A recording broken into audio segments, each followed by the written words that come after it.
فرمایا جائے اور ان کو اتنا پھیلایا جائے، اتنا پھیلایا جائے، اتنا پھیلایا جائے کہ مسلم ہی نہیں بلکہ کوئی غیر مسلم بچہ بھی ہمارے مجاہدین آزادی کی قربانیوں سے ناواقف نہ رہے۔ یقیناً ان حضرات نے یہاں پر تشریف لا کر ہمارے پروگرام کو رونق بخشی، ہمیں عزت بخشی ہے۔ ہم سب لوگ جانتے ہیں کہ آج کا دن یوم آزادی ہے۔ آج ہم اپنے ان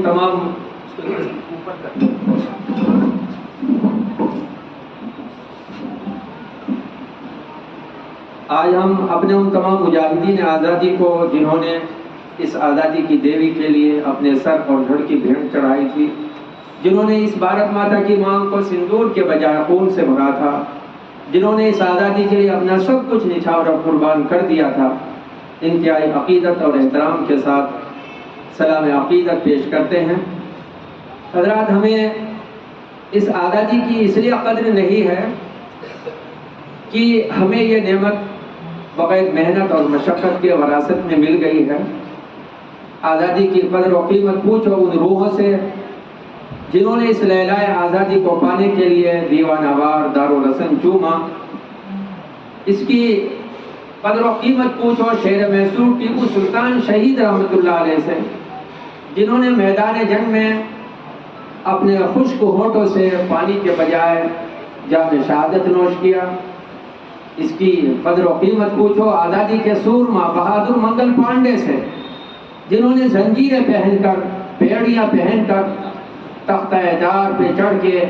آزادی کے پرچم کو بلند کیا، اور اس مادر وطن کی آزادی کی قدر و قیمت پوچھو سردار بھگت سنگھ، اشفاق اللہ خان، رام پرساد بسمل سے، جنہوں نے اس گلشن کی آبیاری کے لیے ہنستے ہوئے پھانسی کے پھندوں کو چوما۔ اور اس مادر وطن کی آزادی کی قدر و قیمت پوچھو جلیانوالہ باغ، چوری چورا، بازار قصہ خانی اور امرتسر کے ان ہزاروں شہداء سے، جنہوں نے اس مادر وطن پر پروانہ وار اپنی زندگیاں نچھاور اور قربان کر دی۔ اور آج جو ہم آزادی کے فضا میں سانس لے رہے ہیں، یہ انہی ہمارے بزرگوں اور پرکھوں کی کم و بیش 200 سالہ قربانیوں اور بلیدان کا پھل ہے۔ اور ان 200 سالوں میں شہید قدم قدم پہ تھے، لاشیں قدم قدم پہ تھی، ٹکڑے قدم قدم پہ تھے، خون بہتا رہا، خون آگے بڑھتا رہا، لیکن ہندوستان کی آزادی کا پرچم بلند ہوتا رہا۔ کبھی وہ خون 1857 کی جنگ آزادی میں بہا، کبھی وہ خون تحریک بالا کوٹ میں بالا کوٹ کی پہاڑیوں پر بہا، کبھی وہ خون جلیانوالہ باغ میں بہا، کبھی وہ خون امرتسر کے معرکے میں بہا۔ اور وہی خون جب آگے بڑھا اور وہی خون جب بہا تو اس کی سرخی آگے بڑھی، اور وہی خون راستہ بناتا ہوا اسمبلی کے ایوانوں میں داخل ہو گیا، اور اس خون کا راستہ روکنے کے لیے انگریز کی پوری حکومت آ کر کھڑی ہو گئی۔ لیکن اس خون میں اتنی حرارت تھی، اس خون میں اتنی جنبش فکر تھی کہ پوری برطانوی حکومت مل کر بھی اس خون کا راستہ نہیں روک سکی۔ ابھی ڈاکٹر صاحب اپنی تقریر میں فرما رہے تھے کہ ان قربانی دینے والوں میں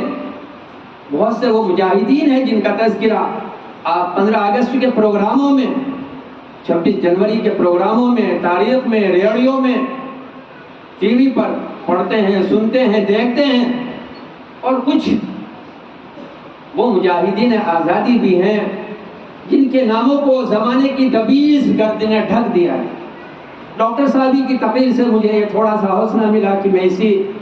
عنوان پر چند باتیں آپ کے سامنے عرض کروں۔ حالانکہ آج ہمارا پروگرام ہم نے یہ طے کر رکھا تھا، اساتذہ کرام کا مفتی صاحب نے بھی منع کر دیا تھا، میں نے بھی اصل ڈاکٹر صاحب کی تقریر ہونی تھی،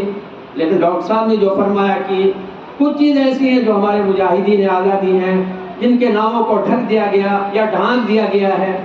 میں چاہتا ہوں ان میں سے چند لوگوں کا میں آپ حضرات کے سامنے ذکر کروں۔ اور ڈاکٹر صاحب نے جو نعرے بتلائے، جن جن لوگوں کے یہ نعرے تھے یا شعراء کے جو نام تھے، ہم چاہتے ہیں کہ اس طرح کے لوگوں کے جو نعرے ہیں، جو جملے ہیں جن سے آزادی کی تحریک کے اندر قوت پیدا ہوتی ہے،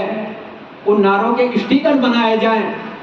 اور ان کو بسوں میں، کاروں میں، ہوٹلوں میں، چائے کی دکانوں میں، گھروں میں اتنا پھیلایا جائے کہ جن ناموں کو چھپایا جا رہا ہے وہ نام ہمارے سب لوگوں کے سامنے آ جائیں۔ بہرحال ہمارے مجاہدین آزادی میں ہمارے حضرت شیخ الاسلام سید حسین احمد مدنی، جن سے کراچی کابینہ حال میں انگریز جج نے کہا تھا حسین احمد تم نے فتویٰ دیا ہے کہ انگریز کی فوج میں بھرتی ہونا حرام ہے، حضرت شیخ الاسلام نے فرمایا تھا میں نے فتویٰ دیا ہے اور آج بھی میرا یہی فتویٰ ہے کہ انگریز کی فوج میں بھرتی ہونا حرام ہے۔ حضرت مولانا محمد علی جوہر بھی موجود تھے، انہوں نے حضرت شیخ الاسلام کے پاؤں پکڑ لیے اور کہا کہ حضرت ہمیں تو آپ کی ضرورت ہے، اس جرم کی سزا ہونی ہے، آپ بیان بدل دیجئے۔ حضرت شیخ الاسلام نے فرمایا تھا مولانا محمد علی اگر آج میں نے بیان بدلا تو خدا کی قسم ایمان بدل جائے گا، آج بیان نہیں بدلا جا سکتا ہے۔ اور عزیز بچوں، ہم اپنی تاریخ خود ہی بھول رہے ہیں، ہم دوسروں پر کیا اعتراض کریں؟ آپ کو معلوم ہے حضرت شیخ الہند محمود الحسن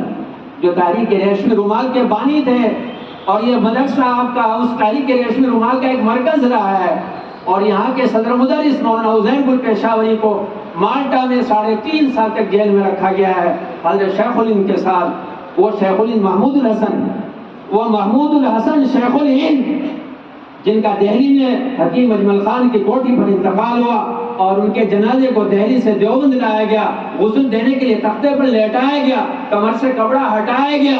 تو لوگوں نے دیکھا کہ کمر پر تو ہڈیاں ہی ہڈیاں ہیں، گوشت نہیں ہے، لوگ رونے لگے۔ حضرت شیخ الاسلام بھی تشریف لائے، انہیں بتلایا کہ حضرت کی کمر پر تو ہڈیاں ہی ہڈیاں تھی، گوشت نہیں ہے۔ حضرت شیخ الاسلام بھی رونے لگے، کہا میرے استاد نے مجھے منع کیا تھا کہ یہ راز فاش نہ کرنا، آج وہ دنیا سے چلے گئے، آج میں بتلاتا ہوں مالٹا کی جیل میں انگریز میرے استاد کو ایک تہہ خانے میں لے جاتا تھا اور لوہے کی گرم سلاخیں حضرت شیخ الہند کی کمر پر لگاتا تھا اور کہتا تھا محمود الحسن انگریز کے حق میں فتویٰ دے دو۔ حضرت شیخ الہند کو جب ہوش آتا تھا وہ یہی کہتے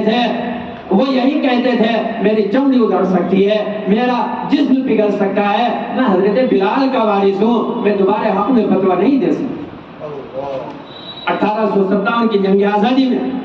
مولانا جعفر تھانیسری کو پھانسی کا حکم ہوا، مولانا یحییٰ علی اور مولانا مملوک علی کی داڑھی کاٹی گئی، اور جب پھانسی کا ان کو حکم ہوا اور ان کو امبالہ کی جیل سے لاہور میں لایا گیا، مولانا جعفر تھانیسری کالا پانی کی تاریخ میں لکھتے ہیں ہمارے ہاتھوں میں ہتھکڑیاں، ہمارے پاؤں میں بیڑیاں، ہمارے جسم پر جوڑیاں نہ لباس۔ جب ہم لاہور جیل میں پہنچے تو جیل کا کپتان کہنے لگا یہ ملا اس سے باز نہیں آئیں گے، ان کے لیے ایک لوہے کے پنجرے بنواؤ، ان کو پنجروں میں ڈال دیا جائے۔ مولانا تھانیسری فرماتے ہیں انگریز نے ہمارے لیے لوہے کے پنجرے بنوائے، ان میں چونچدار سلاخیں لگوائی، ہم کو ان پنجروں میں ڈالا گیا، ہمارے جسم سے لہو بہتا تھا، ہمارے ہاتھوں سے لہو بیٹھ جائے، ہمارے ہاتھوں سے لہو بہتا تھا، ہم ٹیک نہیں لگا سکتے تھے، ہم بیٹھ نہیں سکتے تھے، ہمیں لاہور میں کہا گیا کہ ملتان کی جیل میں پھانسی دی جائے گی، ان لوہے کے ان پنجروں کو مال گاڑی کے ڈبے میں ڈال کر ان کو ملتان لے جایا گیا۔ مولانا تھانیسری کہتے ہیں کہ ملتان اسٹیشن پر ہماری آنکھوں پر پٹیاں باندھ کر ہم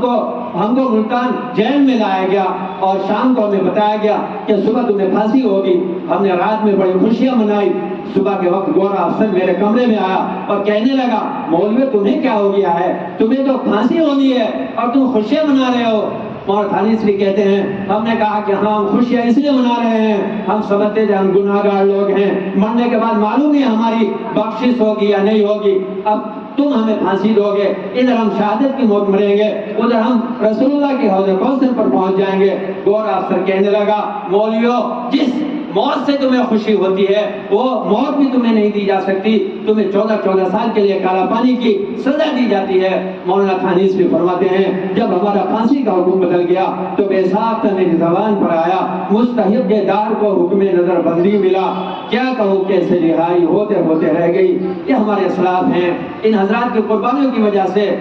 اس ملک کو آزادی ملی۔ ظاہر بات ہے ڈاکٹر صاحب فرماتے ہیں ہماری چیزوں کو بلا دیا گیا لیکن قصور ہمارا اپنا ہے، اس لیے ضروری ہے، میں اپنی بات ختم کر رہا ہوں، اس لیے ضروری ہے کہ ہمارے مجاہدین آزادی جن کی وجہ سے اس تحریک کو قوت ملی، جنہوں نے اس آزادی کی روح کو طاقت بخشی، ان مجاہدین آزادی کے اوپر چھوٹے چھوٹے پمفلٹ اردو میں، ہندی میں، انگلش میں ان کو چھپا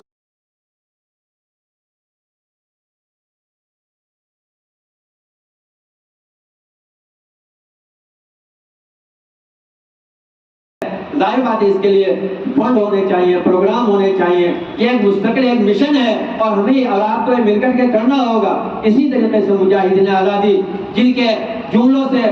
آزادی کی روح پھڑکتی ہے، مولانا عدل صاحب فرما رہے تھے، ٹیپو سلطان شہید رحمۃ اللہ علیہ نے کہا تھا جیلڑ کی 100 سالہ زندگی سے شیر کے ایک دن کی زندگی بہتر ہے۔ سبھاش چندر بوس نے کہا تھا تم مجھے خون دو میں تمہیں آزادی دوں گا۔ ڈاکٹر صاحب نے بھی بہت سارے نعرے ہمیں بتلائے، ان نعروں کے اسٹیکر تیار ہو، ان کے نیچے کہنے والے کا نام ہو اور اس کو چپکایا جائے تاکہ جو کچھ جھوٹ بولا جا رہا ہے یا چھپایا جا رہا ہے اس سے لوگوں کو واقفیت حاصل ہو۔ انہی چند باتوں کے ساتھ میں اپنی بات پوری کر رہا ہوں۔ اس بات کے ساتھ دیکھیے آپ کے اوپر بہت بڑی ذمہ داری ہے، آپ اس ملک کا بھوشیہ ہیں، مستقبل ہیں۔ آپ اپنے اندر ابھی سے علم کے اعتبار سے تیاری کریں، علم میں گہرائی اور گہرائی پیدا کریں۔ ظاہر بات ہے کہ آزادی ہمارا سب سے قیمتی اثاثہ ہے، اس کی حفاظت کے لیے ہمیں جو کچھ کرنا ہو اس کے لیے ہمیں کرنا چاہیے۔ جب بھی آواز دی جائے تو ہمیں اس کے اوپر فوراً لبیک کہنی چاہیے۔ شکریہ، خدا حافظ۔